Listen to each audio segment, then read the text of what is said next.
What up, guys? It's your boy Mist from the ABC Duelist coming to you with a deck profile series tonight. Tonight we're going to talk about one of my favorite decks, one that's near and dear to me. It is my Buster Blader Dark Magician profile. I've affectionately started calling it the Dark Buster or Buster Mage, as you've seen on the channel before. This guy is kind of the mad creation of a couple different things since I got back into Yu-Gi-Oh! From building my first Buster Blader Destruction Sword deck and kind of seeing how it's evolved since then.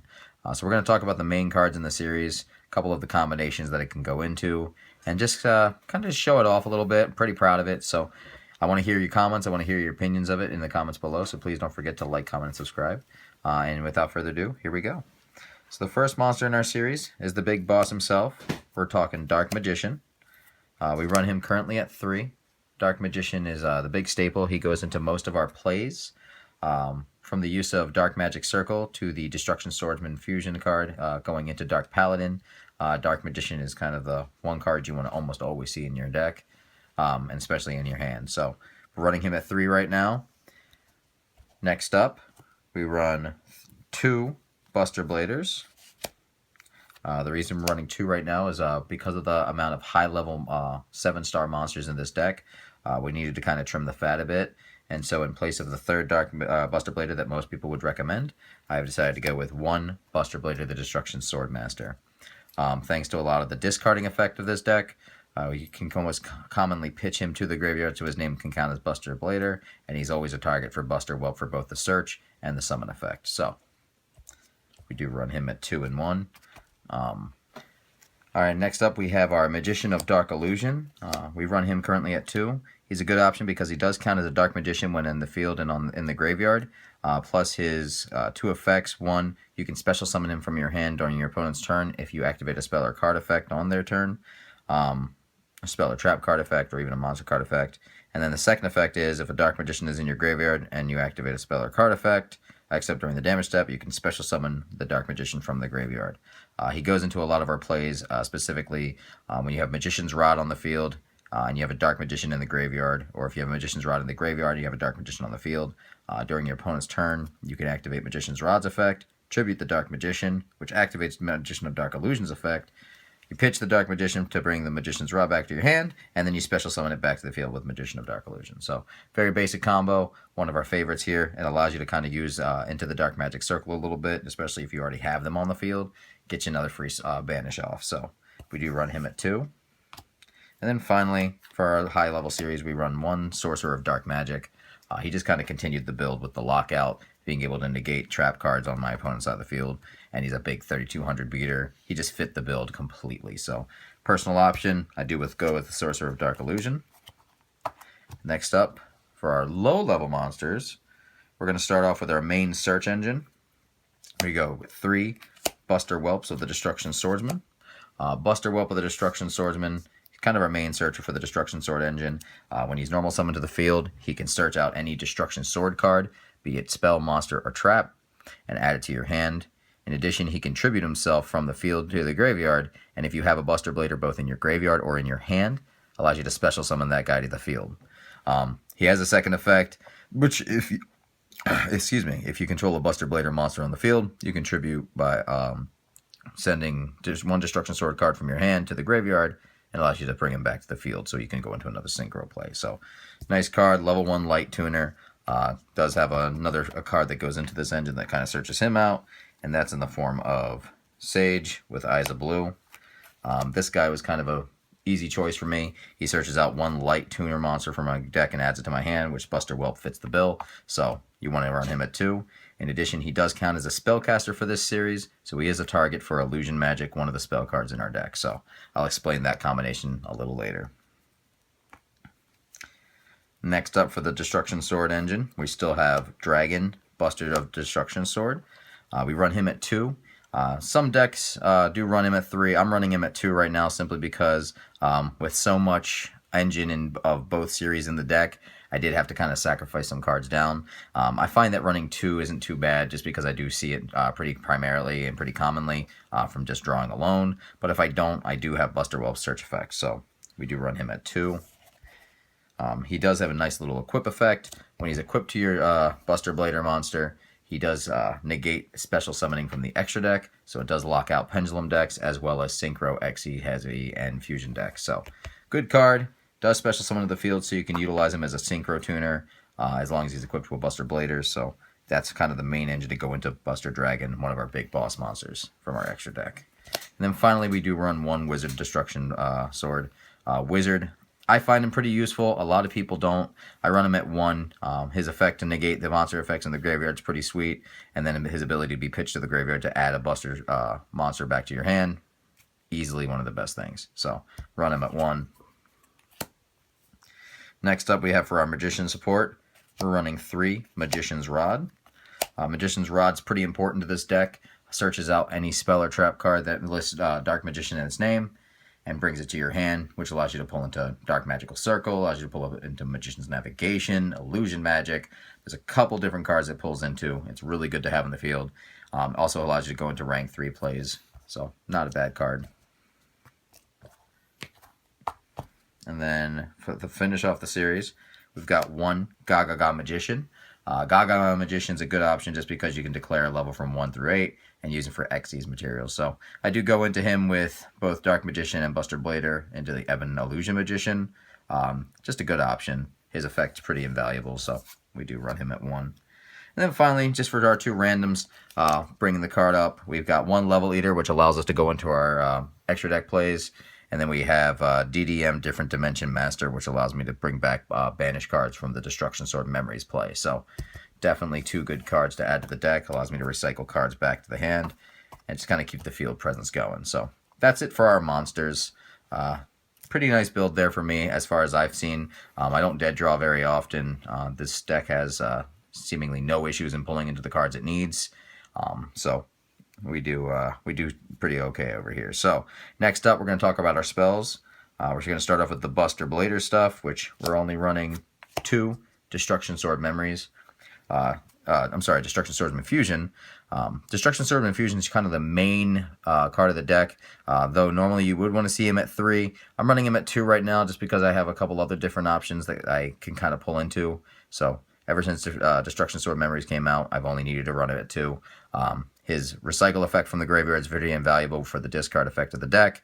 In addition, he allows me to choose my opponent's monsters when Buster Dragon's on the field as fusion material to summon my Buster Blader Dragon Destroyer. So, good card there. Also, kind of the main thing that puts us into Dark Paladin. So, you want to see this in your opening hand as often as possible.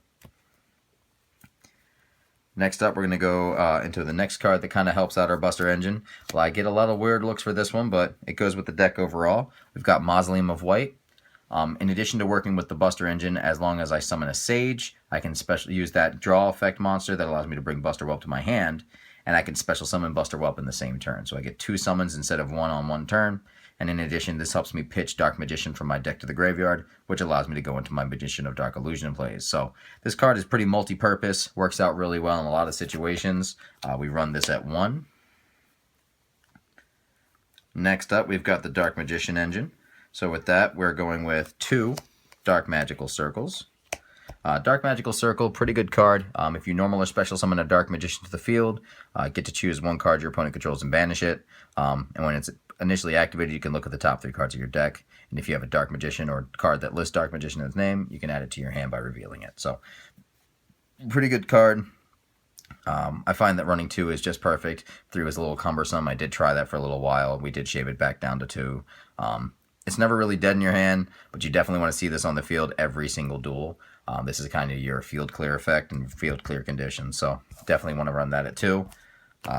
Next up, we've got 1 Illusion Magic. I kind of side deck in 2 sometimes, but Illusion Magic goes into attributing any spellcaster type monster on the field to add up to 2 Dark Magicians to your hand, which allows you to go into your Magician's Navigation play or your Destruction Swordsman Fusion play. Illusion Magic works by targeting any spellcaster, which in this particular instance does include Sage with Eyes of Blue, which is why we do run Sage in this deck. In addition to its search effect, it does count as material for our Dark Magician search. So, 1 Illusion Magic. Then we've got 1 Dark Magic Veil, pay 1,000 life points, special summon a Dark spellcaster from the graveyard or hand. Good card. 1 Twin Twister, 1 Soul Charge, and then finally 1 Raigeki. So, that rounds off our spells. pretty much staples at the end there. Nothing too fancy. And then finally, we're going to talk about our traps, and that's the end of our main deck build. Starting off with the Destruction Sword stuff, we're going to show off our 3 Destruction Sword memories. Destruction Sword memory is pretty much the best part of this deck. This is what makes the deck work. Destruction Sword memories, as long as I discard a Destruction Sword card, which in any case you want it to be Destruction Swordsman Fusion or any of the Dragon or Wizard. You never want it to be Buster, but he's an okay option if you have to because of the second effect of this card. Essentially, you discard those to the graveyard, and then you get to special summon from your deck 1 Buster Blader monster to the field. That includes Buster Blader Destruction Swordmaster, so that's a great option to go into. And then as a second effect, if Buster Blader's in the graveyard and you have a dragon in the graveyard, you can banish those 3 cards, this, the Buster, and the dragon, and you can special summon the Buster Blader Fusion from your extra deck. So, great option. Gives you a turn 1 Buster Blader Fusion if you have the Buster Dragon on the field. Great option. Next up, we're going to go with our Magician stuff. We're running 2 Magician's Navigations. Magician's Navigation is pretty important to this deck. It allows you to special summon the Dark Magician to the field, get the banish effect of Dark Magic Circle, and swarm the field with high-level monsters. So, in this case, Magician's Navigation, you special summon a Dark Magician from your hand, bring it to the field, and then you go through your deck, add 1 Dark Spellcaster type monster. If I remember correctly, that's level 7 or lower. Yeah, level 7 or lower, to the field. Usually that's going to be your Magician of Dark Illusion. And that goes into your Ebon High and Ebon Illusion Magician Xyz play. So, great card. Does have a banish effect in the graveyard that negates the effect of a face-up spell or trap on your opponent's side of the field for this turn. Next up, we do run Eternal Soul. Eternal Soul, pretty much every Dark Magician in your monster zone is unaffected by your opponent's card effects, which is really nice, especially with the way Dark Magician works with this deck. You want to keep him on the field as much as possible. If this face-up card leaves the field, destroy all monsters you control. So that's kind of the bad side of this card, but his 2 effects do make him worth running at least 1. So definitely a good option since that's come out with the Legacy Legendary Duelist Series number 2. And then finally, to round off things, we've got 1 Gaga Shield, protects our spellcasters for up to 2 turns, or twice per turn. Essentially, if it would be destroyed by battle or card effect, it's not. Nice equipped trap right there. And then we run 1 Floodgate and 1 Golden Apples. So, Golden Apples is kind of a personal option for me. A lot of people are just kind of like, what's that doing in there? But I've gone into it quite frequently, and it has actually been a nice clutch play, especially when I've had some dead fields. So I definitely like running him at 1, but he's always the quick side deck option if necessary. So, and that's it for our main deck. Coming up, we're going to go straight into our extra deck here. So starting everything off, we're going to want to go with our fusions.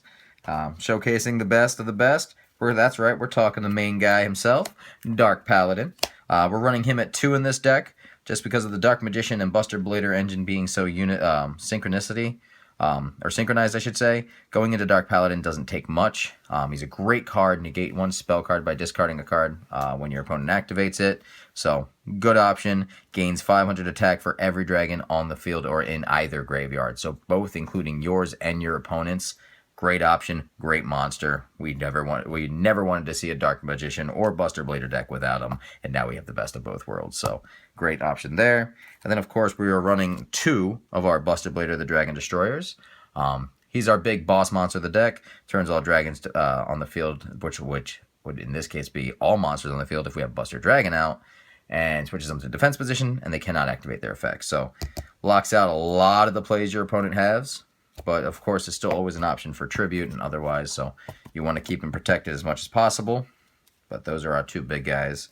And then coming up on the rear, we have our main support. For this deck, we do run 3 Buster Dragons. You always want to try to get him on the field as quickly as possible without turning your opponent's monsters into dragons. This entire deck does not work. While you do have a lot of comeback options thanks to the Dark Magician engine, without Buster Dragon, nothing happens. So you want to see him as frequently as possible. Has the effect to special summon a Buster Blader from your graveyard to the field if you don't control one, and is able to equip a Destruction Sword monster from the graveyard to a Buster Blader monster as a quick play on your opponent's turn. So you want to see him at 3. Great option, great monster, kind of the heart and soul of the deck. And then, of course, we go into our Dark Magician engine once more. As I said earlier, we have Ebon Illusion. Ebon Illusion, we run it 2. His detach effect to bring a normal spellcaster type monster to the field, which in this case is always going to be Dark Magician. Just completely awesome. Does combo into Magician of Black Illusion's effect if you do pitch a Dark Magician as material instead. It allows you to get 2 Dark Magicians on the field at the same time, and allows you to go into another Ebon Illusion or an Ebon High. So you definitely want to see that. Has a secondary effect if a normal spellcaster declares an attack, banish a card on your opponent's side of the field. So great monster, great tech in. You always want to go into him as quickly as possible. We do run 1 Ebon High Magician. I don't really see myself going into him too often. He does have a nice defense. His effect isn't bad. His ability to play spell and trap cards from my hand on my opponent's turn, not the worst thing, but I just don't see myself going into it too often. Nevertheless, when I do need to go into it, it is a great option to go into. I've had myself saved by his effect on more than one occasion. And then finally, just kind of rounding off our extra deck a little bit, and this is the part that I would love to hear your suggestions on, guys. I'm not really good at building extra deck techs, so please, at the very bottom, if you like this video, don't forget to comment with your ideas that you think would help improve it. So we're going to go with number 11 Big Eye, Red Eye's Flare Metal. So just 2 really decent level 7 XEs plays. Take control of opponent's monster, do some burn damage. So those are some options there. And then for synchro options, which are just kind of a little different, we go with 1 Crimson Blader. I like how if you destroy an opponent's monster by battle, they can't special summon level 5 or higher. So nice card to go into, especially with how quickly we can get out level 1 tuners with the Buster Blader or Dark Magician. And of course, as another option, we have Enlightenment Paladin. Now, while I don't get Enlightenment Paladin's effect because I don't control pendulum monsters, his burn effect, if he destroys an opponent's monster, has proved invaluable at times of need. So I do run him at 1. And that is it, guys. So please, this is the heart and soul of everything I've put forth into building a deck. I've taken this to locals, had a lot of fun with it. If you like this build and you like this video, please let us know what you think. If you want to see more videos like this in the future, don't forget to let us know. And again, thanks a lot for dueling. We'll see you later. Take care.